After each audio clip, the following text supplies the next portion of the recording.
This episode of the Party Loaded podcast is proudly sponsored by Audible.com. Check out their awesome catalogue of audiobooks with over 180,000 titles to choose from. And be sure to grab a free audiobook on us and support the show by visiting audibletrial.com/endgame. Let's party.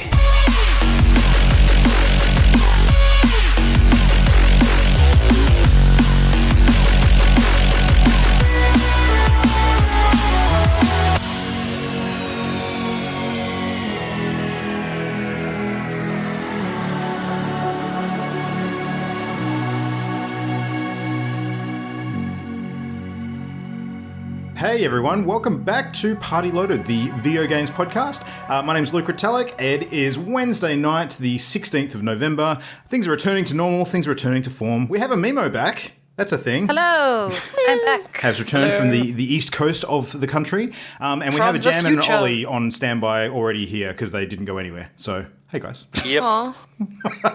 No. Well, I think it's probably a good time for us to do a bit of a status check, a bit of a well-being check. How are we all for PPD at this point? So post-PAX depression is a thing. I just want to make sure we're all okay. We're all getting by in this life. I'm all right. Yeah, I think I'm okay. Jam. I'm sad. The prospect of Christmas holidays and multiple games and everything else makes it a lot easier. Mm-hmm. True. Mm-hmm. And Ollie, I can never tell which kind of level of melancholy he's in, so let's just count that as a win. I'm never melancholic. I'm always just very level. Right. That's one way to describe it, I suppose. Oh, no. I, for the first time today, have actually gotten back into some regular video games, and yes, I'm going to keep saying that, and felt a whole bunch of normal, which is good. So didn't actually realise how much I'd been craving hopping online and playing with you guys again. So it was nice to get back into the swing. So your normal is sucking at Overwatch. Cool. Yeah, well, apparently. Oh, damn. Oh, no, we all sucked. I was going to say, where's the pot and the kettle in this equation? God damn. No, I never said that I was doing any better. It's just we didn't do very well at all. Yes. I need popcorn. Yes, we all did terribly together, but no, that was good. Well, let's kick into a bit of Overwatch chat then, because that's something that we tend to do, and it feels like comfortable ground. So, and there's new content at least we could talk about. So, the new patch went live today with all of the Sombra boopity goodness and arcade mode, of course. So, I think at various times of the day we all hopped on and tried out a bit of stuff, and then all together about an hour or so ago. So, what's everyone's thoughts? Awesome. Should we start with Sombra? Who's actually played with Sombra? And what did you think? have, but for like 3 minutes. All right. So give us your fully qualified opinion on how good this character is.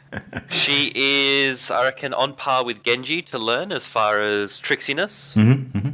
And she's like a mixture between Tracer and Anna, I'm going to say. Okay. Mainly for the debuff thing. I had She debuffs and she teleports around. I had a little bit of a time with her earlier, and I don't know if it's just the fact that she's just come out today and people are hyper aware of her being everywhere or not. Yeah. But I've noticed that there are a lot of players that are shooting indiscriminately when there's a Sombra on the board to try and pin her down when she's stealthed. So there was literally a game where I was playing and there was a Bastion down the other end of the lane, and one of the other players on my team was Sombra, and the Bastion was just literally spraying an area, like not even concentrating on individual targets, like just trying to get the Sombra out of stealth. So that was interesting. And I must admit, I've had a couple of moments where I've been playing as Pharah and I've just been hosing an area with rockets to try and flush her out. So that's completely different to normal. Yeah, exactly. That's totally how I never play. Just, indiscriminate rocket barrages everywhere because, point and click pinpoint accuracy is something I do great. That's not why I play AoE characters at all. No. But no, that was kind of cool. The tricksiness of her, I think we'll probably see some interesting videos showing up in the next week or so with really good use of her sort of hack ability and shutting down players at key moments. It'll probably be a feature of many a highlight reel, so I'm looking forward to seeing some of that. But I don't know. Did anyone sort of think they're going to be maining Sombra for a while, or are we all kind of tentatively just sticking our toes in, or has she? I will try her, but I don't think I can main her. I'm hopeful with my sort of preference of support characters that maybe I might try to get some time in, but if she's difficult to get a handle of, it'll be tough to learn. Yeah. So And what about arcade? Because we had a bit of arcade time this evening. What did you guys think about that? I love it. Jinx. Awesome. Very neat. I very much doubt we will play much quick play with arcade now. Agreed. We'll either be playing competitive or the multiple options that are in arcade. Although we did just get our butt handed to us by the 3v3, so... Well, yeah, it has been a little while since some of us have played Overwatch, though. We have taken multiple weeks off. Yeah, because we've been a little busy, which is understandable. I mean, Ollie, you obviously were probably the least rusty out of all of us, and you were jumping in. And did you try out the 1v1 mode? How did you find that one? I did. 1v1 mode was great. I quite like it. So it is, you get given a random hero, and both people have that hero, and you verse each other on a deathmatch / small map. So they made a map specifically for the elimination stuff, and so you verse them, and it's the first to 5 wins. It's And good times. That's on the Antarctica map as well, isn't it? Yes, on the new May-themed Antarctica map. So I got to say, like, that's probably my favourite part out of all the new additions so far. Like, I love all the game modes, but the Antarctica map is super cool. I hate you. Yeah, I didn't actually mean to do that, but it just Yes, you did. slides off the tongue. Filthy lie. No, actually, you know what that map reminds me a lot of is some of the really old school sort of 90s FPS sort of deathmatch style arenas that you see in a lot of the Quake and Doom type games, like where you've got a lot of different sort of passageways and open areas, and there's a good mix of heights. And little sort of, side alleyways you can sort of hide down and ambush people in. It just had that really good mix that I think is missing in some of the other Overwatch maps because those, buildings are usually few and far between and only at certain points of the map. So it was good that the whole thing felt like a catacomb with a few open areas where, the characters that have aerial supremacy or need those wide lanes of fire could really dominate, quite well. Yeah. Yeah. Distinct change from the regular Overwatch map. Yeah, didn't favour nice. any one particular character type overly much, is kind of what I felt. Yeah. So that was good. Yeah, and the Brawl change seems kind of interesting. So now it looks like Brawls have been replaced altogether with just the Brawl playlist, which, unlike what we thought was perhaps going to happen, it's not actually a pick and choose. It's a random Brawl. So Jam and Imogen and I had a amusing one before. I can't remember. Do you actually remember what the Brawl was called with the Roadhogs and the Genjis? Was there a snappy name of some sort? Roadhog and Lucio. This is Ilios. Is that just what it was called? Okay. Yep. Yeah. So obviously the Ilios map that has the well right in the middle, which is a good place to sort of knock players into to get some quick kills. And you're playing with Lucio, who excels at booping enemies into nothingness, knocking them away, and Roadhog, who drags enemies over the well with his hook. It was pretty much custom built for those two characters, and it was only those two characters. So that was a super weird Brawl. I don't actually remember when that one happened, but it just seems like someone at Blizzard HQ was having a fun time designing that. It was just all sorts of mayhem. But yeah, if there's one theme that I think has permeated throughout all the arcade modes, and we were sort of talking about this before, is I think it's a really, really good incentive for players to play with characters they're not used to. Yep, because it literally forces you to. Yeah, that was bizarre. Yeah. Every 30 seconds I was going, oh God, what do I do? Dead. Yeah. But certainly mixes things up sufficiently so that it's not particularly boring. And if you do sort of have to play a character you're not used to, it's usually only until you die once. So it's not like you're going to get stuck in a position where, you don't have a fun time during the whole game because you're stuck with that character you don't have a lot of familiarity with. So that's kind of good. Yeah. Mm-hmm. So, yeah. All right. Overwatch seems good. What about GTAing? I saw Jam and Ollie, you guys were getting on and doing some GTAing on the weekend. So good. We troned it up. How's the troning? The deadline mode is fan-frigging-tastic. At first, I played it and I thought, oh, this is fun, this is neat, it'll be good as a group. The more I've played it, the more tricksy people are getting. Even though you're really limited, there's like 3 different power-ups. You can slow time, jump, or boost.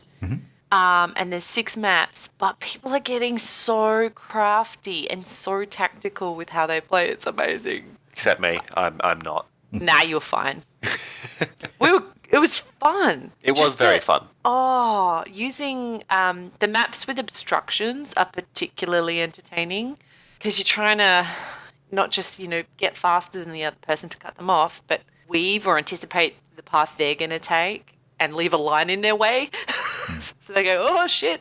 No, it's really good fun. It's very entertaining. I'd recommend, if you're the one setting up the game, to only do 1 win around so you can mix the maps up. Because if you've got 4 players and it's first to 2 wins, that can take a long time on a single map.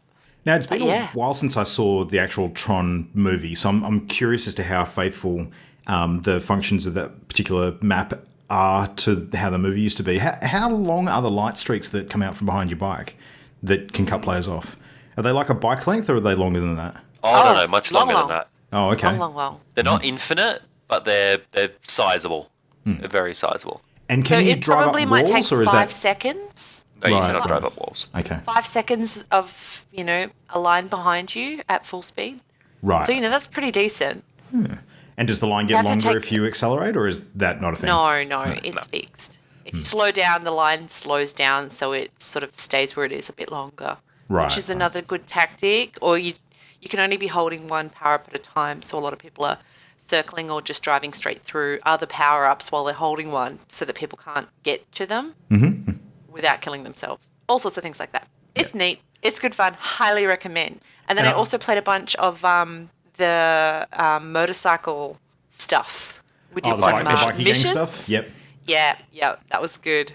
So I did some for a friend, and then I just joined a random person's motorcycle club, and it's so good.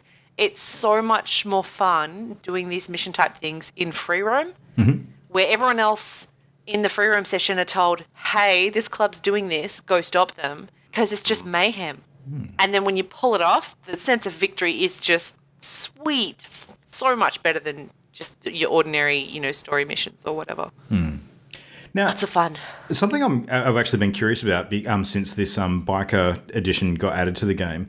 So as you sort of involve with a bikie club and you're running a bikie gang, you have like a different set of missions and jobs that can crop up on your phone. Is that how it works, or are they always just in the clubhouse? From what I understand, and I haven't got my own motorcycle club yet, but you can invest in 4 different types of businesses. Right. One from each type. Not sure what the types are. You've got like a counterfeiting is one of the ones you can do. Cocaine there's is drugs. one. Yeah. Yeah. Marijuana. And they have missions that you have to actually travel to the facility, such as the counterfeiting office or the storehouse or whatever it is. Oh, okay. So to it's actually activate. destination stuff. All right. That answers the question I was going to That's for ask. those ones. That's Yeah. not all of them. The motorcycle club itself in the main room with the boardroom table, whatever you call it, Yep. has more on the wall, and they're sort of more generic motorcycle club missions. Gotcha. And you can activate those from your clubhouse.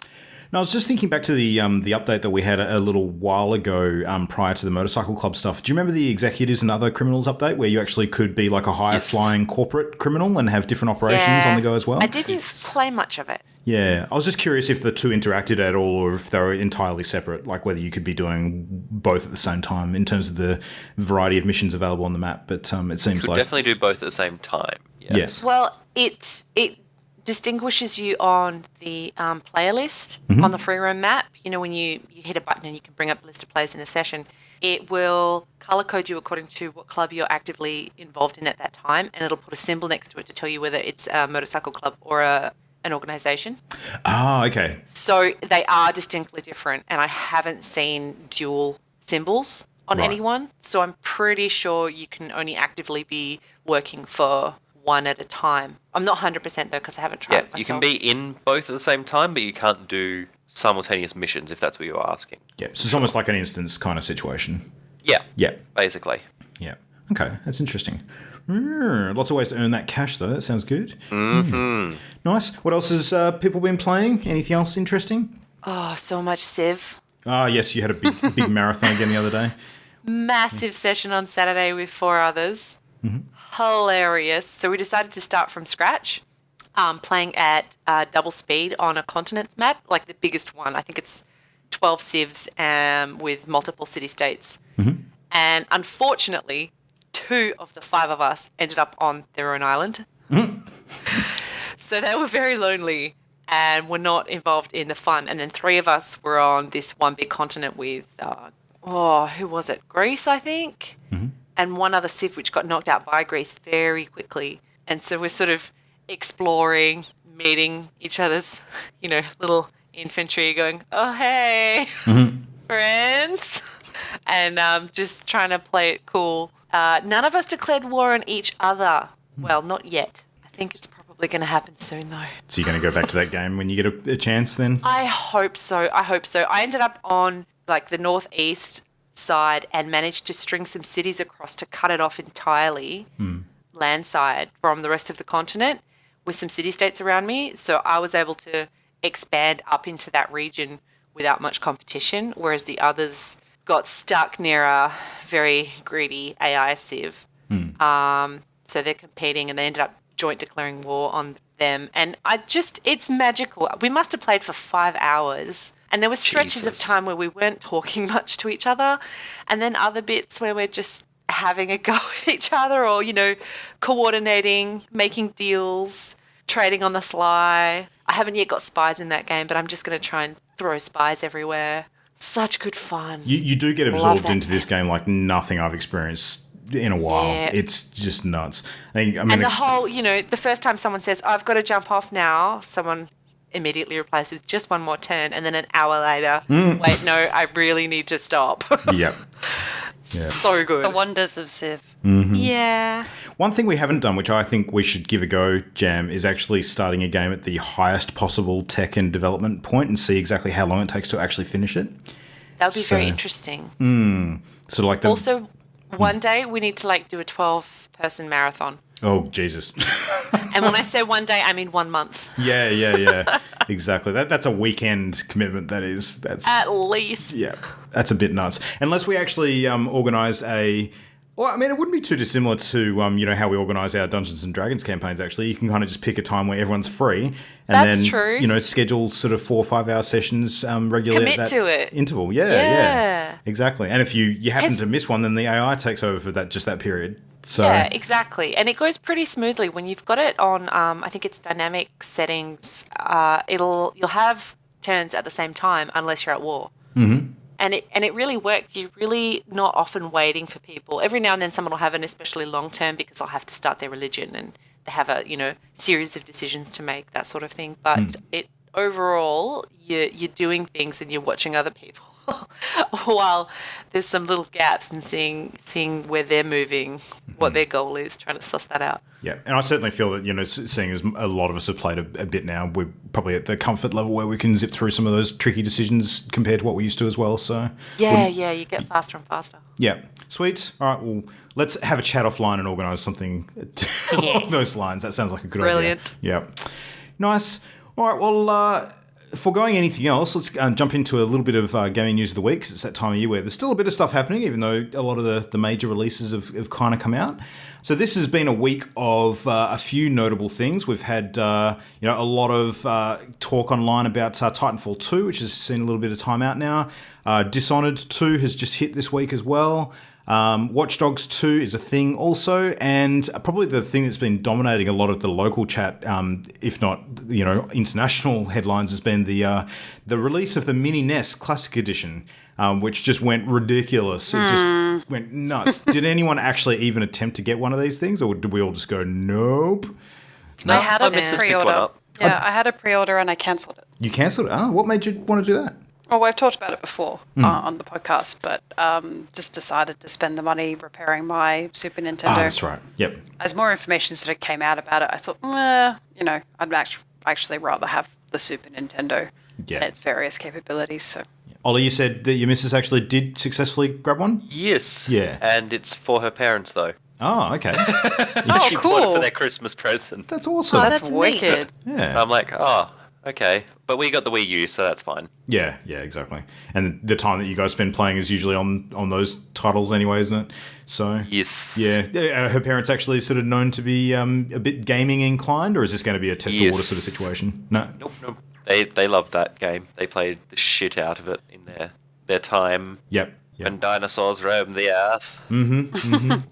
No, so it seems like there's been a lot of people who have not successfully picked one up, and as would be expected, quite a lot of aggro about that. And, online there's been reports all over the place of shortages across, major franchises. GameStop in the US has been a big one in the headlights this week, and apparently when they've actually been receiving calls at their stores, they've actually taken to saying hi, we don't have the classic NES in stock. How can I help you? Before the person on the other end even gets to say Wow. anything. So, yep, just putting it out there right away. So, which is funny because usually businesses that have a message like that, you'd expect it to be automated as opposed to a real live person on the other end having to say it. But they must have gotten a lot of calls that they just were not prepared for. I mean, even in Australia, our EB Games franchise, which is kind of like our biggest one over here, was putting up big announcements today that don't bother going in looking for the mini NES anymore because they've had massive shortages, and for that reason they've not been able to maintain their standard service level agreement when it comes to response times and all that sort of stuff. So they've been hit pretty hard. Their website was absolutely smashed by people online trying to place orders and all that sort of thing. So I'm kind of glad I avoided that, to be honest. It seems like a lot more trouble than it's worth at this point. And a lot of scalpers getting hold of these units and putting them up for big monies online too. So I think there's been a few units that have gone for upwards of about $500 US when they're selling over in America for, what is it, $60, I think, the actual unit sells retail for. So yeah, it's kind of nuts. Fucking hell. Yeah, I mean, someone pointed out there, and this is the great irony, that, to buy a mini NES, actually costs several times as much as to buy an original NES and a whole bunch of games. Yeah. Yeah. Like to get At that point. You just wonder. You just wonder. I could buy this new thing, or I could buy 5 of the old thing. I'll do that. Yeah. Yeah, that doesn't make sense to me. It's presumed convenience for the new version is that you don't have to mess around with old tech and it won't need repaired and everything else. And yeah. I think a lot of it as well is that it's a collectible sort of item. Like it's almost like Really? having it is kind of as important as playing it for some people. Surely having the original would be more collectible than having the mini NES. Maybe you got to catch them all. Yeah, maybe. True. Well, this is kind of my theory on why more people don't go out and get like a Raspberry Pi as a substitute. I think actually having the NES, like the NES branded NES, is more important to them because then they can say they have the thing. Hit that nostalgia button. I think it's more convenience, but yeah. Possibly. How convenient really though is a 30 centimeter cord on your controllers? It seems super inconvenient. You're going to put it on your desk or right in front of you, and sit super close to that TV screen. Did you say 30 centimeter cord? I believe that's what they quoted it as, yeah. No, that can't be right. That's actually ludicrous. All right. You can fact check that, but it's super short. I'm going to, because that sounds insane. Yeah, okay, cool. I probably got that wrong. You couldn't even have that on a different level. You'd have to be like sitting next to it. No, that is true. I do know it's super imagine short. a 30 centimeter ruler. Yeah. Good lord. Well, it wouldn't be more than a meter, though, I don't think. Well, anyway, we'll check that and get back to it.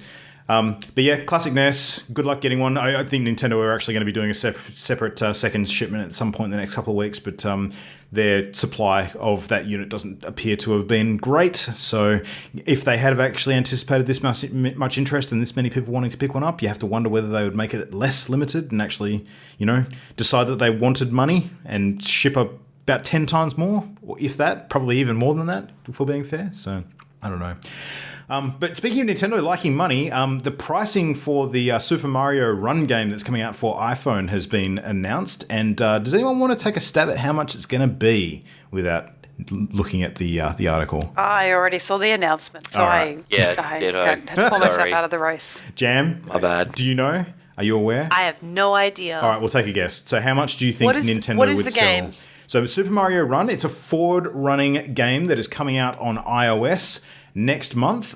They've announced the release date as December the 15th. So they made a bit of an announcement at the recent Apple conference last month. And because this is Nintendo venturing into mobile, it's still a fairly new thing for them. And of course, the Mario franchise being attached to it, that's a pretty big one as far as their company goes and, potential asking price for an app. So take a stab. How much do you think they're going to ask for a game involving Mario on iOS? Any ideas? I don't know. $8. $8? You're not too far off, actually. They're asking $9.99. Yeah. So That's US. that's US, yeah. So around $15. to put that in perspective, like really, really expensive iOS games on the scale of, how much games of that nature usually cost, you can probably look at things like Hitman Go and Deus Ex Go. They were selling for $4.99 not too far ago. So this is about double that. I mean, the game does look decent, but it isn't a mobile game, so, who knows exactly how deep it's going to be. It should be mentioned as well that you can play the game for free. So yes, they've confirmed that there will be 3 modes, I think it is, or 3 different things that you can do for free. Mm-hmm. So at least you can try the game before spanking up the cash, which I think is a smart move by them, and I hope maybe they're thinking it'll sell itself after that. Yeah. Mm-hmm.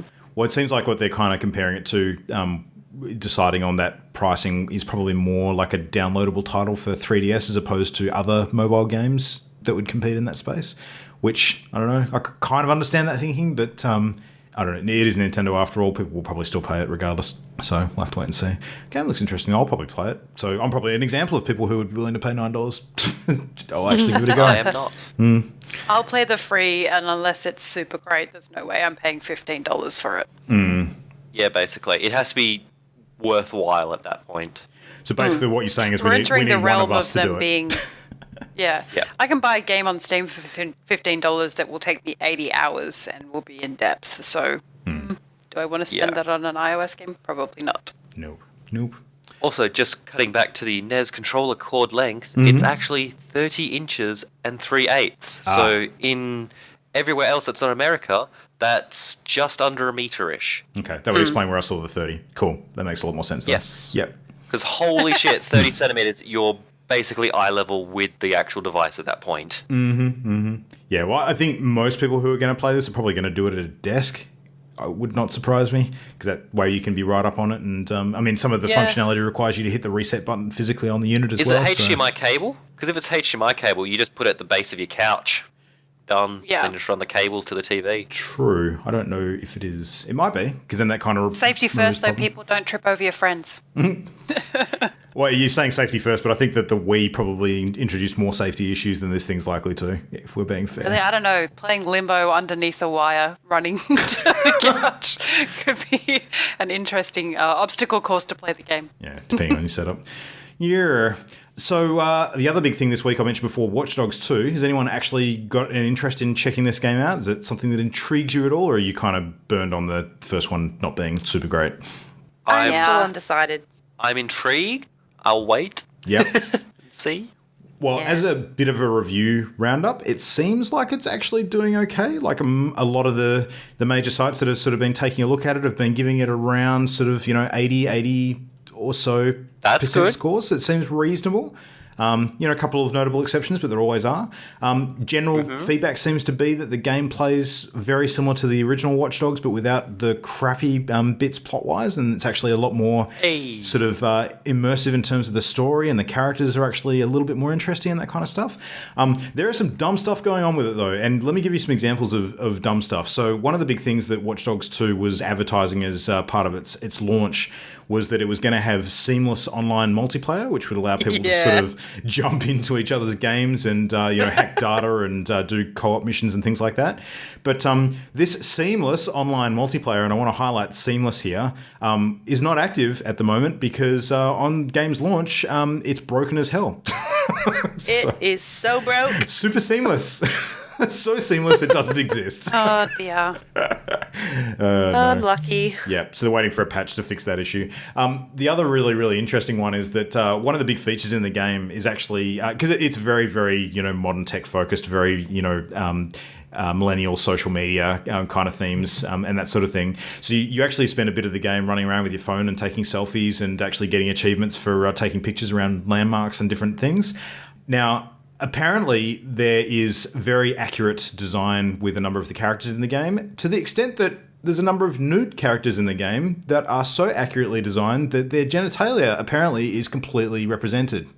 And people, one person in particular, has actually attempted to take a photo of said person and genitalia and then share it online from images taken within the actual game itself.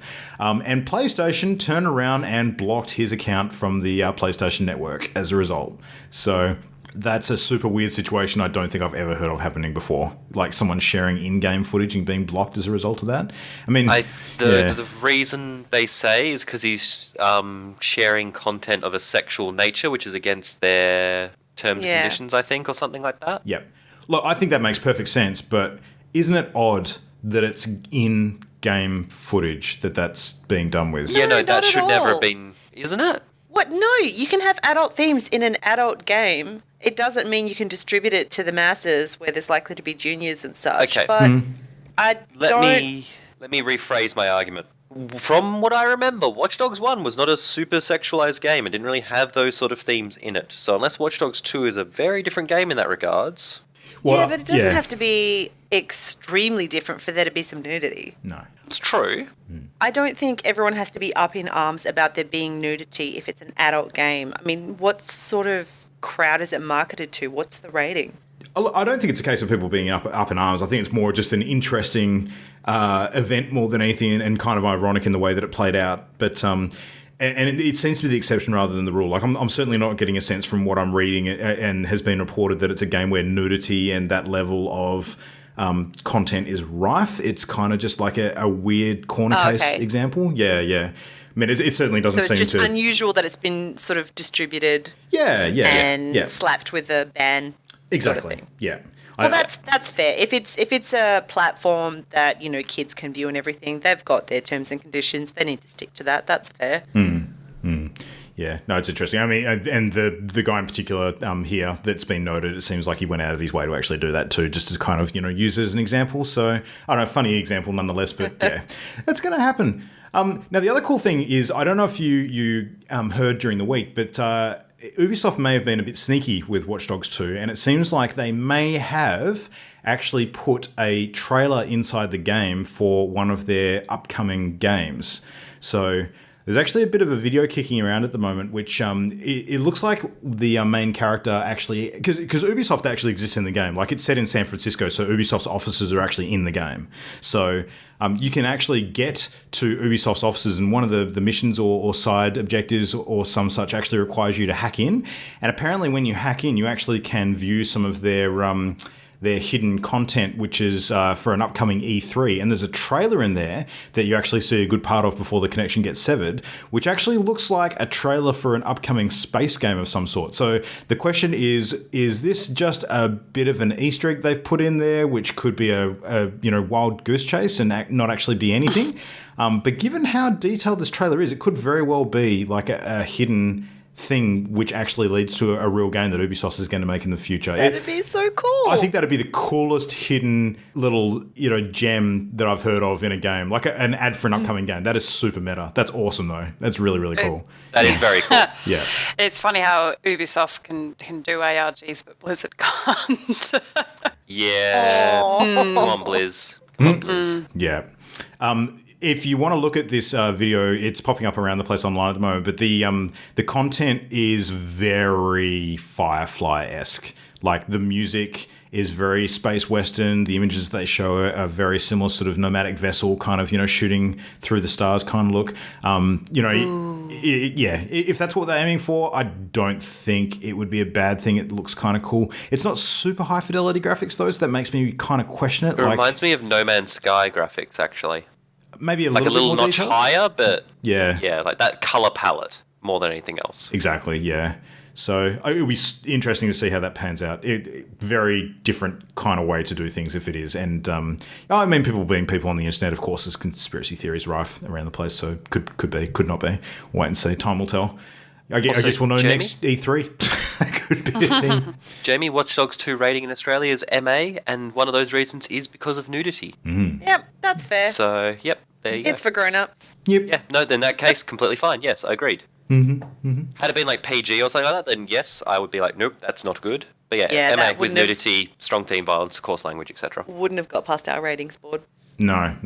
Our ratings board is a little No, bit that's the different. Australian ratings board. All right, what else we got this week? So, Guardians of the Galaxy. Who likes them? They're kind of Yep. cool dudes. Yeah. Apparently, it has been reported that Telltale may be working on a new Guardians of the Galaxy game. We know that they had some stuff brewing with Marvel because they'd signed on to do some titles in the Marvel universe, and a Spider-Man one has been confirmed as being one of those. But a weird side effect of the recent voice actors sort of union activity is that some lists of current work that is being undergone at the moment leaked out into the public eye, and someone put two and two together and actually saw that Telltale have got people on their books for doing voice acting for a Guardians game. So I don't know. That seems kind of cool. I think Guardians of the Galaxy is a Marvel property that has enough of a diverse background. They could come up with some incredibly interesting stories to tell in that without having to fit to existing do stuff. So much with Marvel Cosmic stuff. Yeah, exactly right. So much. The scope for Marvel Cosmic is ridiculous in the best possible way. So that could be kind of cool. And the timing would make sense too. Like if they're going to be working on something actively around the time that the Guardians movie sequel is coming out, then that's something that could potentially boost them up a bit. Cross promote. Wouldn't hurt. Yep. Super cool. So yeah, we'll keep an eye on that. What other stuff? We'll talk about Overwatch before. Have you all seen the new Genji skin that is going to be available as a special promotion with Heroes of the Storm? Blizzard doing that thing again. It's cool, but I'm more excited that you guys just want to play Heroes of the Storm again. Yeah. Hooray! Which kind of means that the whole thing's working. Give me the code for it. Well, I don't think it will be a code though, Ollie, because the way that the Blizzard unlocks usually work between games is it's kind of connected to your Battle.net account. So, Ooh, hiss. yeah. So you could jump in and, well, I mean, you don't really care about the skin anyway, do you? So it doesn't matter so much. I like every part of that skin apart from the mask. So it's like if that was... Yeah, it's an Oni mask for those playing at home, by the way. Like, had they just made it generic Genji visor with the hood, the cowling, the cool sword, the different armor, that sort of thing, I'd be like, mint. Yeah. Perfect. I get the theme they're going for, don't get me wrong. It is perfectly on theme. Personal taste here is what I'm talking about. Yeah, that's fair. This is, I guess, one of the first ones that they've done for Overwatch in this way. I mean, they had the Origins Edition skins, which I don't think you can unlock those any other way, can you? They're unique to that. No, you can only get Origins Edition. Yeah. And then the seasonal stuff, of course, is locked after the season ends. So, yeah, I mean, there's a bit of a list building of stuff that you'll never get again in the game. If the they BlizzCon Bastion as well. Oh, that's true. Yep, that's another one. Interesting. Yeah, I can see this being something that they do fairly regularly. It would make sense for them to link between games where it sort of has some sort of relation between the two. Obviously, Overwatch and Heroes of the Storm, they've got two of the Overwatch characters in Heroes of the Storm now as well. And part of the relationship here is that you can actually unlock Zarya in Heroes if you meet the conditions as well, which is kind of cool. But the way it works, just as a very quick overview, is that if you play 15 games of Heroes of the Storm, and you only have to play them, you don't actually have to win them, which is kind of cool. I believe you have to play them with a person on your friend list in your game as well. So it's encouraging you to sort of drag friends back into the game as well, which I guess is exactly what's going to happen with us, case in point. Then you unlock the Oni Genji skin, and if you play an additional 15 games, you actually unlock 4 free characters in Heroes, I believe. Which is actually quite a bit of content. It is. I'm impressed. Yeah, it's not too bad. 15 games is a fair whack, but yeah. Well, I mean, you could, in theory, play versus AI on the lowest difficulty setting and smash these out reasonably quickly if you wanted to. I'm pretty sure that actually works. So you don't actually have to play competitive against real-life other people. Which, yeah, it just says with a friend. Yeah, which is pretty cool. And I mean, we were on easy level when we were playing Heroes regularly. We were getting through some of those versus AI games on the easiest difficulty within sort of 10 minutes, if I recall. That wasn't unreasonable, was it? But 10 minutes? Really, going back in a number of months now. It's been a while since we played Heroes. Yeah, I can't remember how long the games were taking. No, that's the thing. So, yeah, I mean, you could probably smash that out in a good couple of evenings or, you know, a few during the week and get it through. But it's going to be running up until January, so you've got a bit of time to do it, which is cool. Plenty of time. Yeah, so it's not bad and something I'd be keen to do. And the last thing we had was kind of interesting. So you guys are familiar with wargaming.net, of course, the makers of World of Warships, World of Tanks, World of... There's one other game I'm forgetting. Blimps. World of... No, Warplanes, that's the one. World of Warplanes, yeah. So, I mean, Wargaming.net, massive company. They often turn up at PAX Australia with, you know, some of the biggest displays and, you know, gratuitous throwing around of money on, you know, exhibitor sort of setup that we've seen over here. They usually make a bit of a splash. So they are apparently partnering with Sega and Creative Assembly to bring out a Total War game, which is designed for massive online multiplaying. So Total War Arena. So it's going to be a free-to-play title. It seems like it's going to be medieval, sort of, you know, even Roman themed. Allow you to basically play, you know, online, similar to how World of Tanks works. They're obviously going to adapt that kind of model because it's one that is quite a good earner for them. But yeah, it'll have all the features of a Total War game where you can kind of, command massive armies and, get that camera perspective at the different levels of combat and all that sort of stuff. Sounds like a cool, fun idea. I think it's a decent fit for it. Forgive my ignorance because I've never played a World of Tanks game, but if it's free, how is it a big earner? Microtransactions. Yeah, essentially. Oh, for like pay to win or skins and stuff? Bit of column A, bit of column B. Yeah. So generally there's different tiers of tanks or vessels, and you can either earn them by grinding through the game or you can unlock them with money. Yeah. Okay. Similar to how loot boxes work in Overwatch, you get them naturally, but you can also buy them to accelerate it. Yep. And then there's also other various bits and pieces as well that you can buy, like exclusive vehicles and whatnot, upgrades, that sort of thing. Yeah. Cool. I mean, the actual upgrades, it's arguable how much of an impact it has on performance in the game, but I think, people who play extremely competitively, it would be a decent amount. Yeah, absolutely. There is a decent amount for them. Yeah. Yeah, but I mean, it's just a time saver if you want to throw cash at it and speed through all that content, and a lot of people apparently do because they appear to be doing all right for themselves. So there you go.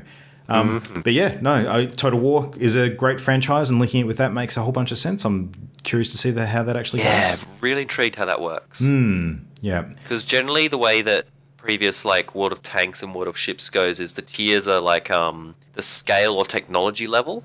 So you might have in World of Ships, you have like a little tiny frigate, and at the highest end you have like the Yamamoto fucking giant battleship of death. So I'm intrigued to see how they do that with armies.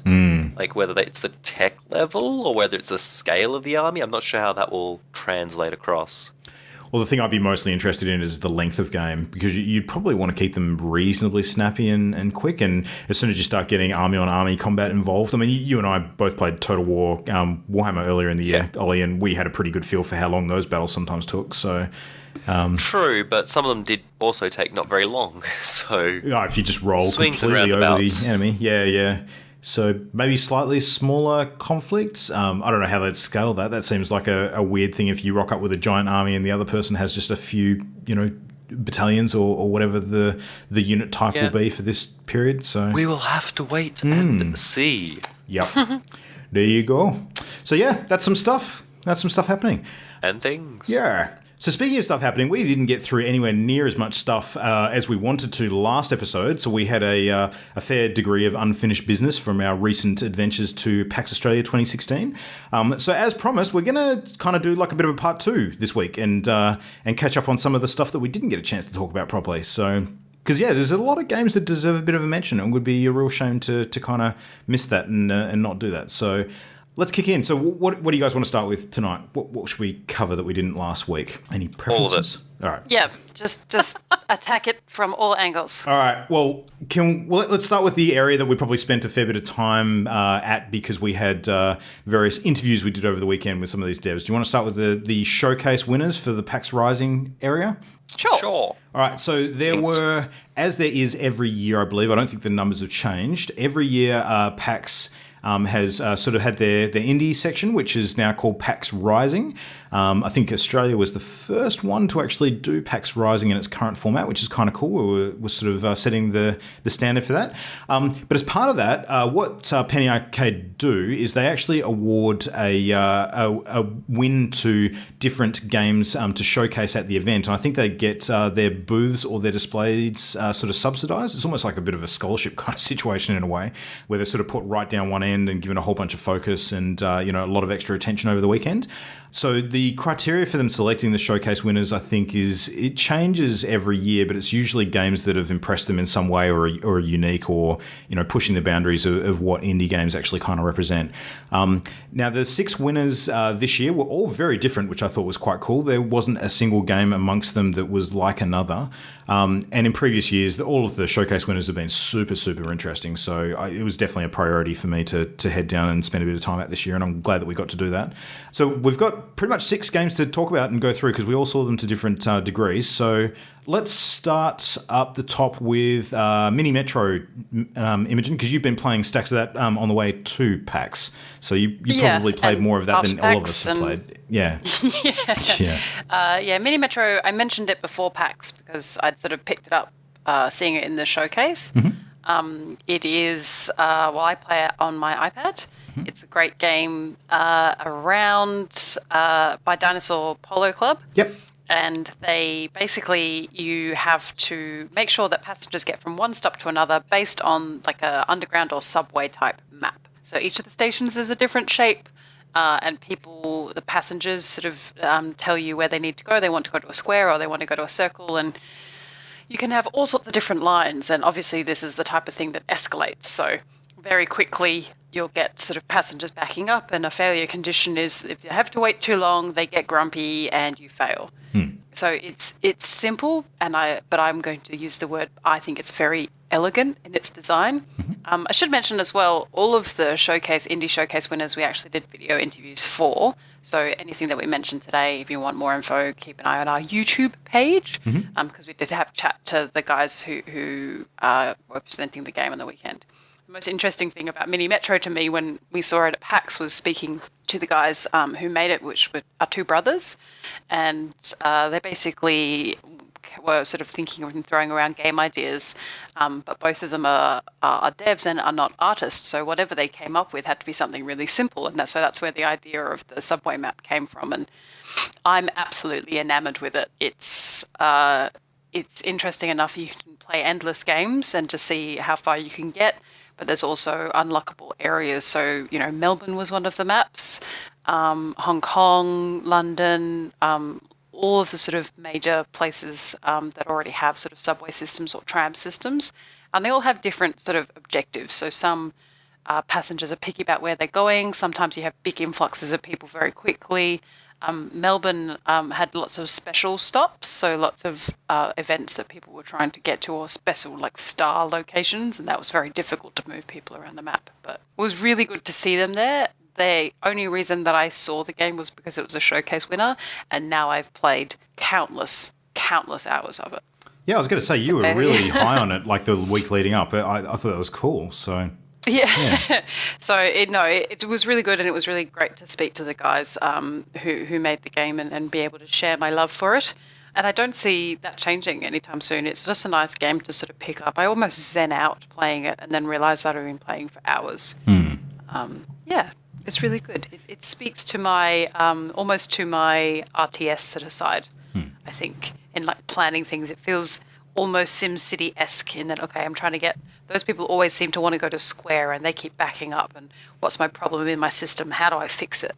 Yeah. It is a paid app. When I got it, I think it was around $8 Australian, but it's well worth that cost, and it may be different at the moment. I'll have a look up how much it is at the moment. So when I saw the screens, it reminded me a lot of... Ollie and I on the plane over to PAX actually played a bit of the Ticket to Ride iPad port. So Ticket to Ride being a very, very popular board game.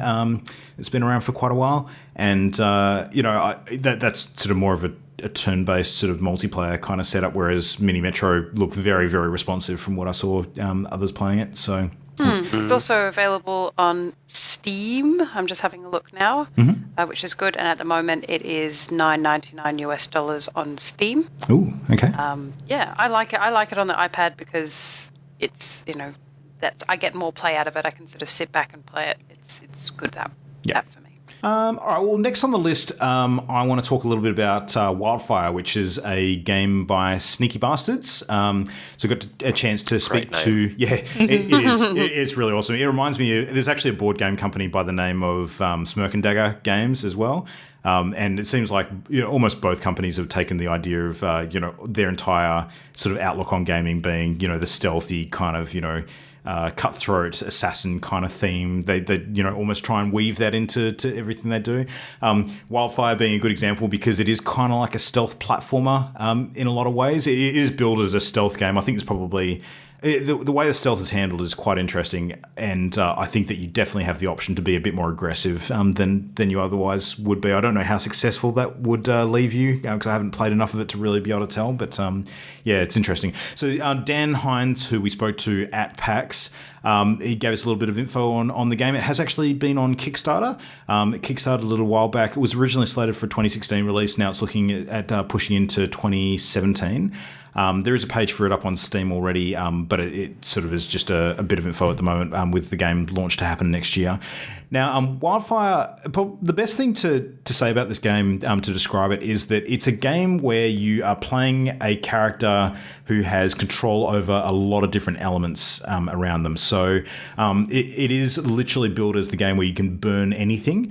And it's not just burning, like there's a lot of different things you can actually use, like effects on your environment and ways to deal with different enemies around you, where you can lob bombs that sort of set things on fire, and you can actually direct those in ways that enemies are forced to sort of back up into them, or it can actually force them to react, and sort of run away from the fire that you're starting. But you have to be careful because it can burn out of control and cause problems for you.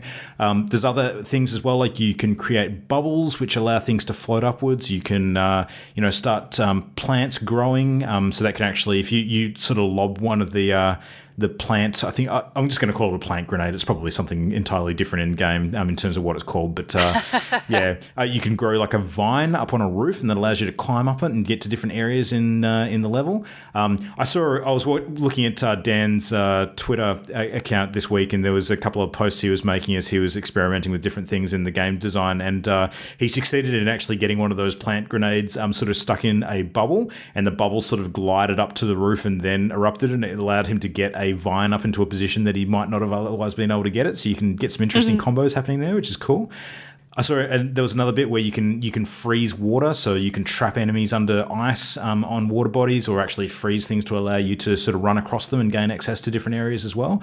A lot of environmental manipulation. There's a lot of destructible elements in the environment too that you can kind of set on fire or do different bits and pieces with. So it seems like a platformer with a lot of interactivity, and the stealth mechanics seem to extend to being able to manipulate your enemies with sound as well. Like you can alert them to your presence by doing different things nearby, and they'll behave differently depending on if the environment's burning around them and that kind of thing too. So it looks really intriguing. It looks like the kind of game that I really dig. So I'm looking forward to when that comes out next year. Any further info that sort of comes up around exact dates for that release, I'll keep people up to date on, because I want to play it. I want to play it real bad. Looks good. It was fun to play, yeah. Yeah. It does look super cool. Mm-hmm. The graphic style, it really reminds me of NES Retro. But I quite like NES Retro graphics. It kind of speaks to the game aesthetic as a whole. I think it works really well for it. So yeah, so there you go. What else we got? Eyes of Ara. Jam, tell us about Eyes of Ara. That was a super pretty good looking game. It was. It's beautiful. So I got some hands on while we were there. It's an environmental puzzler, much like The Room. Mm-hmm. It's gorgeous graphics, just stunning. And you sort of, you arrive and you've got this small environment around you, and you have to do something in order to progress to the next area or room or whatever. It's very intuitive. There were very few instructions. It's sort of generally point and click, but you have to, take your time looking around the gorgeous scenery and picking up on visual cues, or interacting with some items to find things, whether they're items or clues to help you progress. It's lovely. I love these sorts of games. Mm-hmm. I'm going to be playing this game 100%. The demo, there were a few different areas and rooms that I got to progress through. It was kind of neat because there were these floating magical lights that were sort of leading me and occasionally hovering towards something that would give me a clue about how to progress. But there was no obvious solution, if that's how I can say it, to how you're supposed to, complete a room in order to unlock a door. And when you do, there's like a little victory noise, which was kind of cool. Mm-hmm. A little thrill when that plays. It basically uses some subtle visual cues to link clues or items to potential solutions. Okay. So it isn't until you've seen the entire environment, which might be a small series of rooms, that you can comprehend, what you have available to you and how it might be used, which was really nice. No hand-holding. And I'm sure, because this was the demo, I'm sure it would get more complex as you progress. So I'm super keen to play some more. It's by 100 Stones Games. It's available on Steam for $15 US, and it is very high up on my list of games to play. I really enjoyed it. It even had little sort of collectibles scattered throughout, and things like letters, which provided some story scope to your character or what's going on, why the environment is the way it is, and what history it has. So, yeah, I'm very keen to find out more. Beautiful game. Nice. Lovely score too. I'm looking at their Steam page at the moment. It looks like it's gotten a very positive reception, so that's good. Yeah. Nice. It just reminded me that I need to get back to Abduction at some point as well. God damn it, there's been a few of these games this year. Oh, yeah. I need to play that game still. Yep. Yes, you do. It's good. But you need to play this one too, because this looks super good too. Too many games. Oh, man. Shoehorning that Christmas gaming schedule in something vicious. Oh, my God. All right, well, I want to talk next about a game that I thought was probably one of the most impressive looking with its setups at PAX, and different to anything that I've ever played before. This was super That's out for there. sure. Oh, yeah. So got to catch up with Lee Harris, who has designed a really, really cool pirate space exploration combat game called Objects in Space. Now, this thing is a super, super detailed space simulator in a way that I've not seen before. So now it is designed to be able to play on PC with standard keyboard and mouse kind of setup, but the way they've actually set this up for convention display is that they literally have a spaceship console with all your buttons and dials and switches and firing sort of switches and alert sort of klaxons and all that sort of stuff set up on the console, so that it actually makes you feel like you're sitting there commanding a ship. So down to the detail of you having to pick up your key on the chain with the fluffy dice and actually turn the console on to begin the game. So, It's amazing. It was awesome. It was super awesome. So really, really enjoyed doing that interview with Lee. I actually heard about this game first on Yug's Game Hugs podcast, because Lee Harris was actually the first interview he did when he very first kicked that podcast off, like earlier in the year. And so, yeah, it sounded super interesting. So Lee's actually developed this with assistance from his sister, from what I understand. And it's kind of like...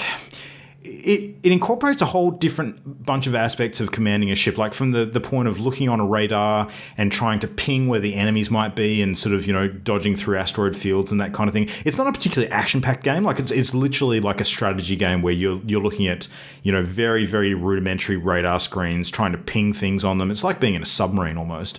And using your sonar to sort of see things. And your sonar in this game, it was only like a 270-degree thing on your ship. Like if stuff got behind you, you couldn't see it. And you had to turn around again to actually locate it. And turning around usually meant firing your thrusters and moving forward and sort of propelling your ship in a circle as you went. And while you're doing that, the other ship is moving, and sometimes you can just completely lose it.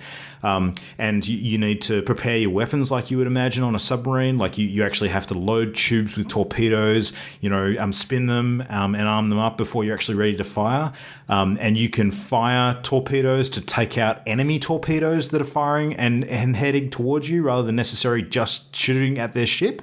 So there's all that kind of level of combat. I mean, again, the submarine theme was super strong. Like, it reminded me a lot of, some of the scenes in The Hunt for Red October and all that kind of fun stuff. So, but the cool thing was that when your ship actually gets damaged, like the other part of the game kicks in, where it's a resource management thing where you're trying to find, derelict ships and parts throughout the galaxy, and you actually take those on board and keep a stockpile of them, because you actually need to repair your own ship when it gets damaged, and you have to, go to different areas on the ship and sort of, go to different rooms and pull out parts that have, fried out in circuit boards and actually replace them with, working parts. And you actually have to go down to the level of detail of unscrewing individual circuit boards with a screwdriver and plucking the screws out and putting the parts back in and screwing them back on and testing them and turning them on, all that sort of stuff. It was awesome. Like I thought it was just one of the most amazingly detailed sort of simulators of this sort that I've seen almost ever. So if you get a chance, you've got to try this game out. I think Total Biscuit's actually done a really interesting video of it online as well, because I think he caught up with them at one of the American PAXs and checked it out. But this game is great. I am keen to spend a bit more time on it when I get the opportunity. It's going to be a bit of a shame to play it with just standard keyboard and mouse, actually, after seeing the full getup. But like Lee was saying, that apparently people who have actually been big fans of the game have actually been getting hold of designs of different spaceship sort of consoles and things, and literally 3D printing parts to make their own. So it's incredible, awesome. The passion that's out there for it already. That's a level of dedication. Yeah. And one of the interesting things they were telling me while you were playing, Luke, is that you don't necessarily have to go down to that level of detail if that's not what you want in the game. Mm-hmm. It can be automated to a degree, but everything will take longer that way. Yeah. So there's the impetus to actually get in there and do it yourself, to get it done fast, efficiently, and cheaply, to get your ship on your way, which is really cool. Yeah. That reminds me a little bit of, because we were talking about Total War before, how when you play Total War, you can kind of fight the individual battles, or you can kind of just let the computer handle it for you. So, yeah. Yeah. So there you go. What's next on the list? Mimo, you go. Adventure Pals! Hooray! This game had me from the instant that I read about it when it won the Indie Showcase. Adventure Pals is you play a young boy who is trying to rescue his father with your friend Giraffe and your pet Rock, and you're trying to save your father from being turned into a hot dog. So as soon as I read that description, I was like, yes, I wish to play this game. Very much so. Sign me up. So we had a chat to Julian from Massive Monster, who are responsible for Adventure Pals. If you're looking for it or Googling it, I think it's The Adventure Pals, and you'll find it quite easily. Mm-hmm. It's a platform where effectively you use the giraffe in all sorts of weird and wonderful ways. The art style of it is very sort of cel-shaded, cartoony. It's RPG, has RPG elements, so you can level yourself up and do all those different types of things. It's going to be great. It's going to be released in early 2017, but we got to have a little play on the day, and it was super fun. Using the giraffe tongue for various things to swing yourself from different platforms, and using your little best friend to help you in certain circumstances as well, your pet Rock. So just fabulous, just awesome fun. And their booth as well was sort of very brightly coloured and had lots of different things. Julian, who we spoke to, is responsible for the art for the game. And I have to commend him on that, because it sucked me in instantly. I love the little... If only I could have a giraffe who I could carry around in a backpack, that would be awesome. My life would be infinitely easier with my giraffe. So I highly recommend. As soon as it comes out, I'm sure I'll get my hands on it and we'll mention it again. But it was kickstarted, so that the campaign has ended. So now we'll just wait and see the release. I'm super excited. Good job, guys. Maybe I'll start collecting pet rocks. Infinitely cheaper than real pets. Oh no! Yeah, no. The setup for that game looked cool. The plush giraffe on their desk. I wanted it. I wanted it so bad. Yeah. If they start selling like plush giraffe, or if next year's PAX, let's envisage a magical world where Adventure Pals takes off, and you get a little backpack that has like a giraffe sticking out the back of it. I am down. I'm 100% down. Or some sort of hat. Remember what was that PlayStation game, Tearaway? That everyone was walking around not this year's PAX, the previous year's PAX, with like little leaves on their head. If they did that with a giraffe and I could put it at the back of my head. There you go. There's a marketing tip for free. There you go. Make giraffe crowns and I will wear one. Mm-hmm. Oh no. All right, well, you do. Last one on the list is one that I'm very happy to save till last, because I have a very special fondness of this game. And I spent a bunch of time today playing it, actually, and that is Paradigm. So Paradigm is a point-and-click adventure game made by a fellow by the name of Jacob Janerka, who is a WA local here over in Perth. This game's actually done the rounds at some of our recent events. It was at the Perth Games Fest earlier in the year, I believe, and he's been showcasing bits of it for a little while now. It was funny because when we caught up with Jacob at PAX, like we were dragging him away from his booth literally just as Ron Gilbert had popped in to say hello. So we were very understanding and happy to sort of, push, 15 minutes later for him to sort of wrap up that conversation. Because, when Ron Gilbert shows up at your booth, you don't nick off. You speak to Ron Gilbert. So for anyone who doesn't know, Ron Gilbert, of course, is the creator of such games as Monkey Island, Maniac Mansion, Day of the Tentacle, all those sorts of old classics. So, point and click adventure games are kind of a thing that he knows a thing or two about. So, yeah. And just maybe. Yeah, just a little bit, yeah. Now, the cool thing is that this game, Paradigm, it very, very much follows that kind of theme and feel as well. So it has the same sort of sense of humor, a lot of, subtle jokes and things and weird bits as you sort of poke around. The whole setup is that it's about, the lead character's name is Paradigm, and he's basically like a genetic anomaly in a world where the very first intro to the game is around like a service which allows you to genetically engineer your kids to sort of fulfill whatever role that you want. So it's kind of, Gattaca in a way, if anyone's seen that film. Yeah. But the idea I'm getting, I don't know for sure because I haven't actually explored the story enough to confirm this, is that he's kind of where this process has gone wrong, and he's like a bit of an offshoot from that genetic engineering process. And he's literally a character that has like massive tumors as part of his head, like these big bubbly things that sort of stick up out of his head.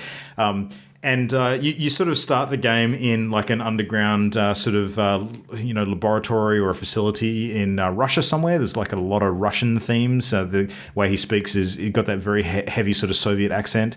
You boot up a computer, and the first thing that he has to do during the game is he's trying to create an EP. Like he wants to lay down some fat beats and record them because that's apparently what's important to him. So you actually start conversing with a computer that's in the room, and the computer's basically getting all morose and stuff because it's trying out online dating and it doesn't know how to attract the ladies. So you actually have to help it out with that, and feed it some records that sort of get it in the mood, and just, oh man, the game just gets weirder from there. It is super funny. Like, one of the villains apparently is a sloth that regurgitates candy because that was how it was genetically engineered. Like, it literally makes candy by vomiting it up.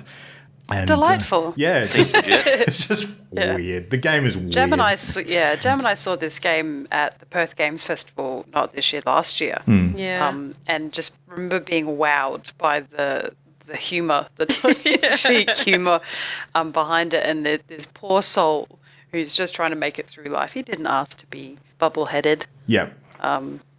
It's going to be great. There's a bit with the tutorial, like the game tutorial, where you can select different levels of game difficulty, and the descriptions for them are pretty humorous. But then, if you select one of the options that gives you a tutorial, you can actually select normal tutorial or tutorial as given by a dog. If you select tutorial as given by a dog, I'm not sure if this is going to make it into the final game or not, because I got the feeling it's a screen that may be replaced later. But you literally have a dog that pops up on screen behind a microphone. The dog sort of says to you, "I have no idea what I'm doing. I'm just a dog." Seems fair. Oh my god! Yeah. It's kind of like the cans in the spittoon in Western press. Yeah, exactly. Oh, yeah. We are just cans. Mm-hmm. Just cans. Yeah. No weapon. You cannot press buttons. You are a can. Yeah. You can do nothing. Yeah. But, oh man, Paradigm, check it out. It's good. The artwork for the game is super awesome. There's actually one other thing. One of the functions you've got in the game is you can actually take your mouse to the top of the screen where your main menu is, where you can sort of save games, load games, that sort of stuff. There's a button to the side of it which says beat mode, and I was just like, what the hell is this beat mode? If you flick the beat mode switch, all of the other buttons on the console change to creating sounds. So you flip that and you can literally just use it as a beatbox board. Sweet. Oh my god, this that's game. awesome. There is some random stuff with this. Yeah. Paradigm. So it's available now? No, it's not available now. It's not on Steam, so I'm not 100% sure. You can look up the game on the website. There is a playable, downloadable demo, I believe, which I think is largely what I've been mucking around with. So you can check it out at the very least. It might be at paradigmgame.com. I'd have to check. But yeah, that is a thing. If you search for Paradigm and adventure game, you'll probably find it. I don't know. Use your Google foo. That's all I'm going to say. ParadigmAdventure.com. Yeah, there you go. Now, is there anything we can sort of quickly whiz through with remaining time, or we want to push some stuff to next week? How are we looking? No, we've got a lot of honourable mentions. The PAX Rising area this year was phenomenal. Massive. There were so many games. And we have a pretty decent list of sort of mini reviews and mentions that we want to go through. So I think this might stretch to 3 episodes this time. We saw so many good things, which is wonderful. And it would be easy to talk about all the big games, but I know that we're all really keen to talk about the PAX Rising guys. Because that's where we spend most of our time. Yeah. Screw the man.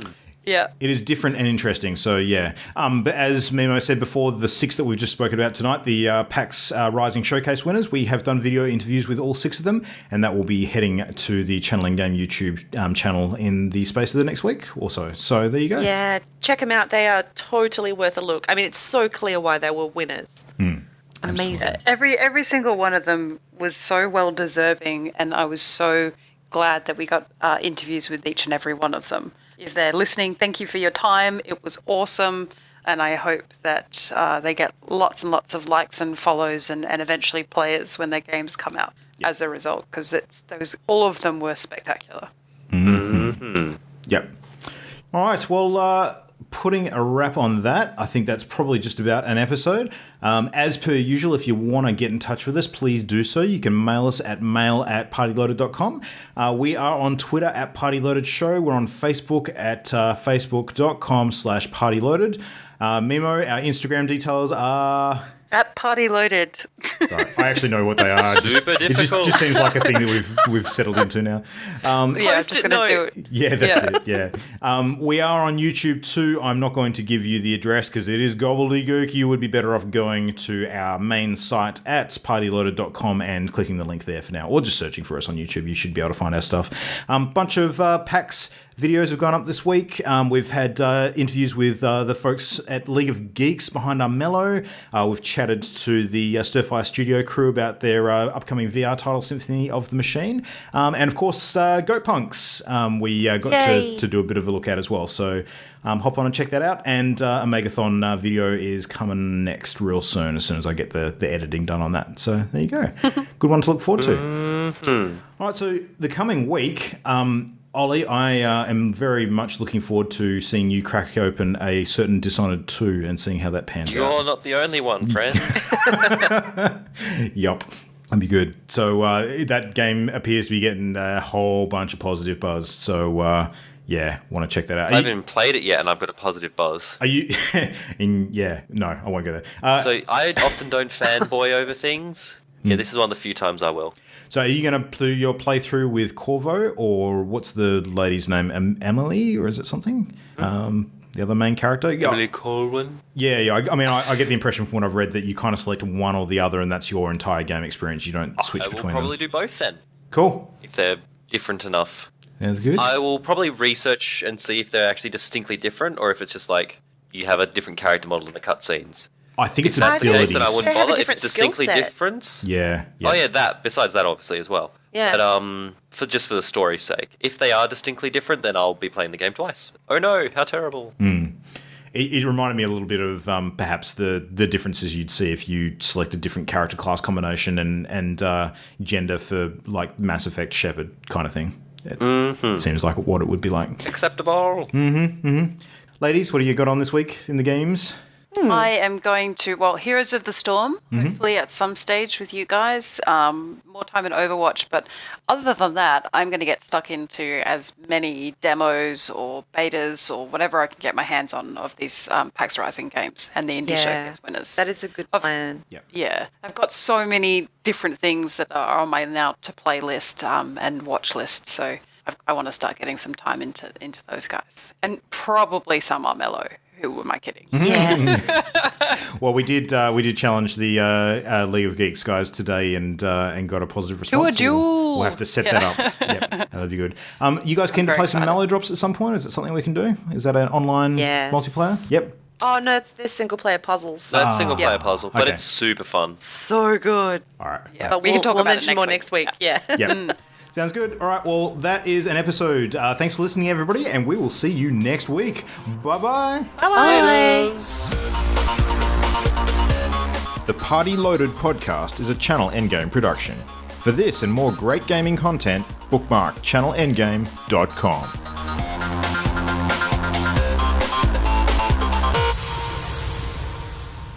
Bless you. I unbless you. I curse you. May the fleas of 1,000 camels infest your armpits. Oh, that's fabulous.